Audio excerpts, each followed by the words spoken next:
नवविवाहिता को ससुराल में एंट्री नहीं मिलने का मामला सामने आया है, जिसके बाद में दुल्हन ने घर के बाहर टेंट लगाकर धरना शुरू कर दिया। मामला नई मंडी कोतवाली क्षेत्र स्थित E2Z कॉलोनी का है। नवविवाहिता ने आरोप लगाया कि ससुराल पक्ष ने 50 लाख रुपए दहेज मांगा था। दहेज की मांग पूरी नहीं होने पर जब वो दूसरी बार मायके से लौटी तो उसे घर में एंट्री नहीं दी जा रही। जानकारी के मुताबिक बुढ़ाना की रहने वाली शालिनी की नई मंडी इलाके में रहने वाले शंकर से 12 फरवरी को शादी हुई थी, जिसके बाद में दोनों हनीमून पर चले गए। वहां से लौटने के बाद में पत्नी मायके गई और अब लौटी है तो उसे एंट्री नहीं दी जा रही। बट अब मुझे होली पे घर रहने के लिए भेजा गया। दो लोगों की जुबान पे भेजा गया था, एक तो शंकर स्वरूप जी और एक नवीन बंसल जी। अब उन लोगों ने बाय टुक मुझे निकाल दिया घर से कि ये कह के कि रीति रिवाज है और होली घर पे बनती है, उसके बाद हम तुम्हें ले आएंगे। और अब 26 में लेने गए हैं, बिना खाना खाए वहाँ से उठ के भाग के आ गए। नहीं, और ये बोल दे कि तुम्हारे चाचा वगैरह ने ये बोला है 2-3 दिन में बताएंगे। अब चाचा वगैरह छोड़ने आए हैं तो अब अंदर नहीं ले रहे हैं। और जहां पर धरना दे रही है शालिनी, वहां पर हमारे सहयोगी हमारे साथ में जुड़ गए हैं विनेश पवार। विनेश, क्या अपडेट है वहां से? और जरा एक बार शालिनी से भी बातचीत करने की कोशिश कीजिए, क्या है ये पूरा मामला? देखिए, पहले मैं तस्वीरें दिखाना चाहूंगा आपको कि मुजफ्फरनगर में जो ये अजीबोगरीब मामला सामने आया, इसमें एक नवविवाहिता जो बहू है उसको अपने ससुराल के बाहर ही धरने पर बैठना पड़ गया है। तस्वीरें आपको दिखाऊंगा। ये पॉश इलाका है, A2Z कॉलोनी है, आप देख सकते हैं तस्वीरों में। और ये पूरा ये मकान है, जो शालिनी है, जो नवविवाहिता है, वो यहीं पर पहुंची थी। बैग देख सकते हैं, गेट के बाहर बैग है और इसी दरवाजे से बार बार खुलवाने का प्रयास किया। पिछले कई घंटे हो गए और जब कई घंटों के बाद भी गेट नहीं खुला तो शालिनी को अपने परिजनों के साथ यहाँ पर धरने पर बैठना पड़ गया। आप देखिए, टेंट लगाया हुआ है, पूरा धरने पर बैठे हैं परिजन। उनकी मम्मी भी साथ है, पापा है, चाचा और अन्य तमाम परिजन भी मौजूद हैं। बताया ये भी जा रहा है, अभी कुछ देर पहले पुलिस भी यहाँ पहुंची थी। पुलिस पहुंची और इनसे बातचीत करने के बाद पुलिस वापस चली गई। अभी तक गेट नहीं खोला, कई घंटे हो गए। शालिनी का यही कहना है, कई तरह के आरोप भी हैं। अभी उन्हीं से बात करूंगा कि आखिर मामला पूरा क्या था। सबसे पहले शालिनी से पूछूंगा, शालिनी क्या हुआ था आखिरकार मामला? आपकी 12 तारीख में शादी हुई थी, उसके बाद हनीमून पर भी दोनों साथ गए थे। क्या विवाद हुआ आखिरकार, क्यों गेट नहीं खुल रहे? यही तो मुझे जानना है, वजह क्या है? वजह ही नहीं बताने को। वजह पता, मुझे भी वजह ही जाननी है कि क्या ऐसा रीजन है जिसके लिए मुझे छोड़ा जा रहा है। मतलब शादी की क्यों है और छोड़ना क्यों है, मुझे दो ही रीजन जानने हैं। 12 तारीख में आप बता रहे हैं 12 फरवरी को शादी हुई थी, लेकिन इस बीच में आखिरकार क्या आपस में क्या विवाद हुआ, क्या क्या घटनाक्रम हुआ, वो थोड़ा बताएंगे जिस वजह से गेट नहीं खोल पा रहे हैं? आपको क्या लगता है? 12 तारीख में शादी हुई है, 13 तारीख में मेरा गृह प्रवेश हुआ था। उसके बाद अगले दिन 2 फंक्शंस थे, उसके बाद पिन्नी थी। पिन्नी के बाद 14 तारीख में कुछ नहीं था, नहीं 14 में पिन्नी थी। 15 तारीख में हम घूमने निकले। उसके बाद से ही मतलब 15 तारीख में बाली और सिंगापुर के टिकट थे कि बाली का टूर था 21 तारीख तक और 21 के बाद सिंगापुर मतलब बाली से 21 तारीख में ही वापस आना पड़ा, क्योंकि लड़का वहाँ पे जाने के बाद मुझसे बोल रहा है कि घर में और शादी में 1 करोड़ से ज्यादा रुपया लग चुका है। अब घर तुम्हारा भी है और मेरा भी, अगर तुम्हें रहना है तो अपने पापा से 50 लाख रुपए ला के देने पड़ेंगे। और 50 लाख ऐसी छोटी चीज तो है नहीं कि मैं उनसे मांगूंगी और वे कहाँ से देंगे। उन्होंने अभी तो शादी की है।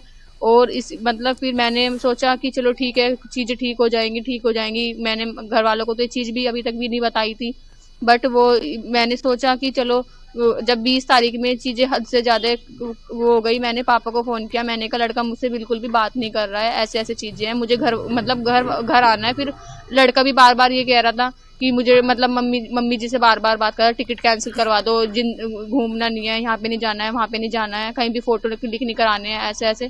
तो मतलब फिर वापस मतलब अगले 21 में हम वापस आए हैं, दोनों साथ आए हैं, फ्लाइट की टिकट करके आए हैं। एक मतलब वे तो सब एयरपोर्ट पे कैमरे के सामने है, तो कोई रिक्शा बस तो थी नहीं कि जो मैं अकेले आ जाती। आरोप ये भी लगाया जा रहा है कि मैं वहां से अकेली आ गई हूँ, आने के बाद मैं सीधा घर चली गई हूँ। ऐसा कुछ नहीं हुआ है। मैं 6 तारीख को घर गई हूँ, वो भी 2 लोगों की मतलब उन्होंने जुबान दी थी। एक नवीन बंसल जी हैं शामली के और दूसरे हैं शंकर स्वरूप जी। उन्होंने ये बोला था कि हमारी जुबान है कि आप घर चले जाओ, होली लड़की की घर पे ही बनती है फर्स्ट, कि माता पूजने के बाद आप वापस, हम अगर लड़का नहीं लेने आएगा हम तुम्हें लेने आएंगे।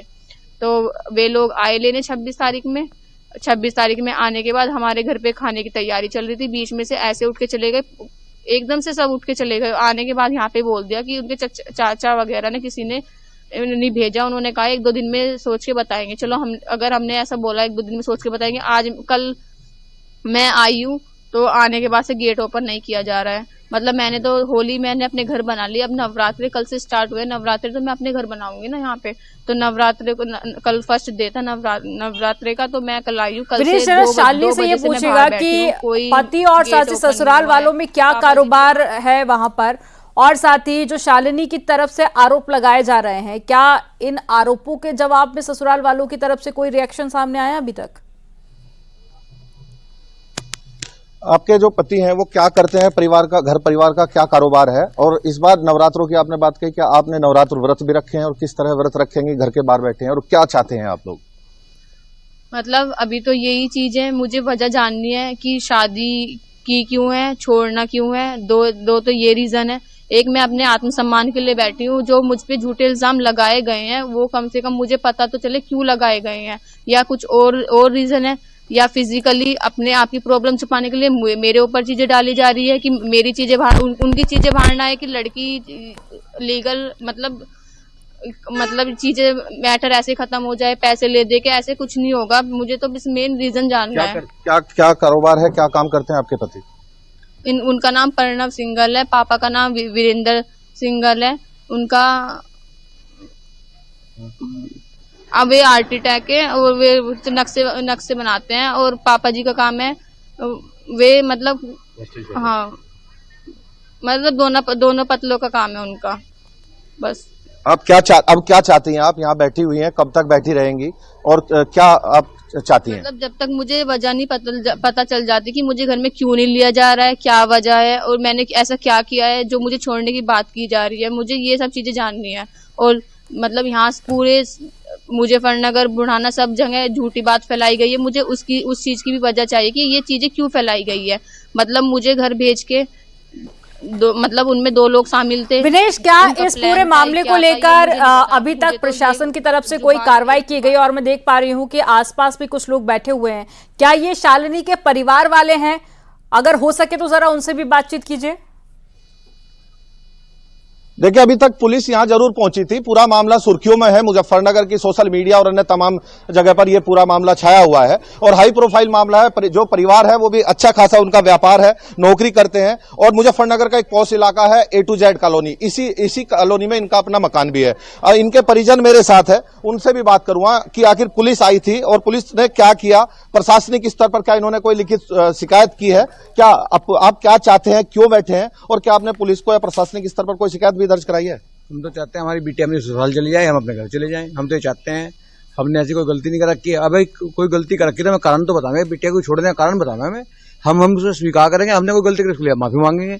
हम ऐसा तो तैयार बैठे, हम गलती मानने का बिटिया को गलती है, पर ये नहीं कि भाई छाया लड़की को छोड़ दिया, ये क्या कारण हो गया? भाई कोई कारण तो बताना पड़ेगा। मान लो कमी होगी तो हम उसे सुधारेंगे, और नहीं सुधारेंगे तो भाई आगे फिर देखेंगे जैसे भी। कोई शिकायत आपने दर्ज कराई है? पुलिस भी आई थी? हमने अभी कोई शिकायत नहीं कराई। हम चाहते हैं हमारा पारिवारिक मामला है, निमट जाए। वे हमारा भाई परिवार है, अभी तो हमारे दामाद, हमारा लड़का भी है। हम नहीं चाहते कि हमारे दमाद में कोई दिक्कत आवे। पुलिस तो आई थी? पुलिस आई थी, पुलिस को हमने कहा कोई बात नहीं, पहले आप समझौता देखते हैं, होता है नहीं होता, देखें 2 दिन में हो, 3 दिन में हो, 4 दिन में हो, बाद में देखेंगे, रिपोर्ट तो बाद में देखेंगे। मतलब वैसे ही बात हो जाए तो बढ़िया, अच्छी बात है। शालिनी, धरने पर तो आप बैठ गई हो अपने ससुराल के बाहर, क्या इरादा है, कब तक बैठने? गेट तो खुल नहीं रहा है, पिछले कई घंटे बीत चुके हैं, व्रत भी आपका है, तो ऐसे में कब तक बैठने का इरादा है? जब तक फैसला नहीं, जब तक चीजें नहीं आती है, वे सामने आएंगे तभी तो बात होगी ना। उनको बोलो कि सामने आए, जो चीजें हैं वो बताएं, बस बात इतनी ही है। जब तक फैसला नहीं होगा, चाहे 1 महीना लगे, 2 महीना लगे, 6 महीने लगे, हम तो बैठे हैं। कब तक नहीं आएंगे, कब तक बातें छुपाएंगे? बात तो ये है ना कि बात रखें अपनी, हम भी रखने को तैयार है, वे भी अपनी बात अच्छे से रखें। ये इस तरह नवरात्रे चल रहे हैं तो पूरे नवरात्रे यहीं रहेंगे, यहीं पर व्रत रखेंगे, यहीं व्रत खोलेंगे? हाँ जी, नवरात्रि चल रहे तो यहीं पे रहना है, यहीं पे ही सब चीजें होंगी। जी, इनके चाचा भी मेरे साथ मौजूद हैं, इनसे भी बात करूंगा। आप भी यहाँ धरने पर बैठे हुए हैं, क्या चाहते हैं, क्या मांग है आपकी, जो यहाँ पर धरने पर बैठे हैं, कई घंटे हो गए? तो ये चाहते हैं कि हमारी बेटी अंदर चली जाए और हम अपने घर चले जाएं। बाकी कल की मीटिंग है 1:30 बजे की, उसमें जो भी निर्णय समाज लेगा वो स्वीकार होगा। ठीक है विनेश, आप बातचीत जारी रखिएगा। तो शालिनी धरने पर बैठी